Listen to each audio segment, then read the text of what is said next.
pessoal, aqui é o Lucas, e você já viu isso? Um grupo de pessoas em círculo, olhos fechados, braços pro alto, tremendo e falando algo como Shurikandala Baralaya Maya, of the King the Power the Mast. Isso, meu amigo, hoje é chamado de oração em línguas. Dizem que é dom do Espírito Santo, que é bíblico, que é lindo. Mas se você parar 2 minutos para estudar a tradição da igreja, vai ver que isso aí não é carisma, é confusão. Isso que é cisma. A origem real não é católico.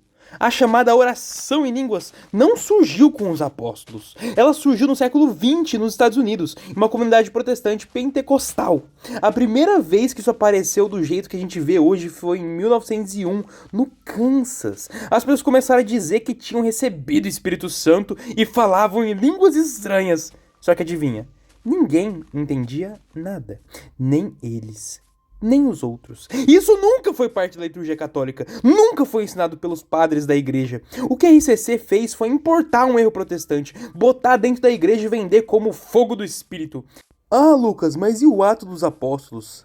Ah, mas e o livro dos Atos, Lucas? Tá lá, Pentecostes, dom de línguas. Sim, mas você leu direito?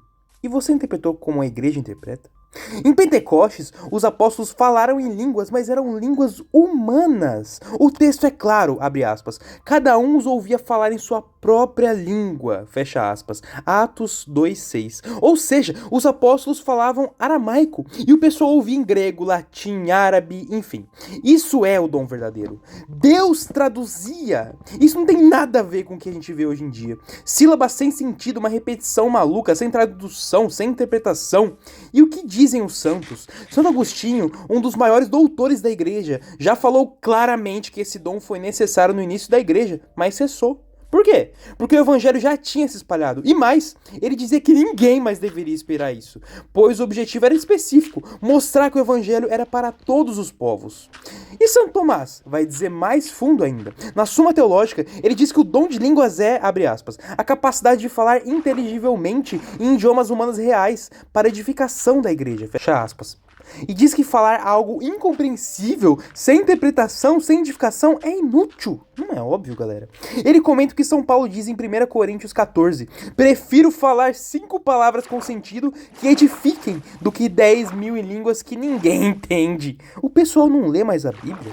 A histeria moderna e os frutos. Hoje, o que a gente vê é basicamente um show. Pessoas caindo, gritando, rindo, falando sons estranhos como se estivesse no culto protestante evangélico. Isso não é católico. Nunca foi católico. A oração deveria ser racional, interior, silenciosa e humilde.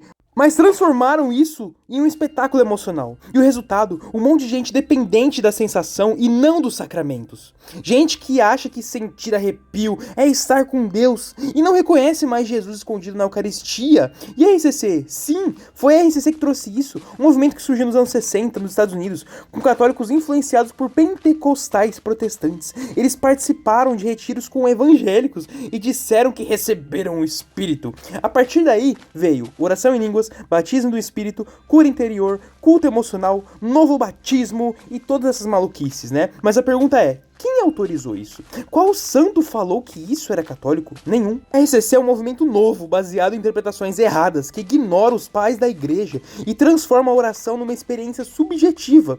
Meu amigo, a verdadeira oração não precisa de barulho. São João da Cruz passava horas em silêncio com Deus. Santa Teresa dizia que orar é olhar para ele que me ama. Nenhum santo pulava, gritava, fazia lá e dizia que era o Espírito Santo. Se você precisa disso, talvez você ainda não entendeu o que é a graça. Volte para a tradição. Volte para o que sempre foi a igreja e deixe o Espírito Santo falar em você no silêncio. Porque a verdade não fala em línguas estranhas. A gente sabe quem que fala em línguas estranhas e Deus não é. Ele fala direto. Ele queima como uma chama ardente da verdade. E tudo isso que eu tô falando aqui não veio à toa para a igreja, teve todo um plano, e nos vídeos aqui do meu canal eu explico com mais profundidade da onde que veio, por que que foi autorizado, nenhum papa moderno foi contra tudo isso. Ah, e rapidinho, antes de você sair, eu criei também um canal onde eu falo de política, do mesmo jeitinho que eu faço aqui. Minecraft no fundo, fala direta, sem enrolação e com muito fogo na língua, mas dessa vez fogo contra o sistema. Se você curte esse estilo e tá cansado de ver o Brasil afundando, dá uma moralzinha lá. O link tá aqui na descrição desse vídeo. Eu espero você lá e eu espero você aqui no próximo vídeo. Já vai sugerindo o tema aqui nos comentários. Até mais, galera. Falou!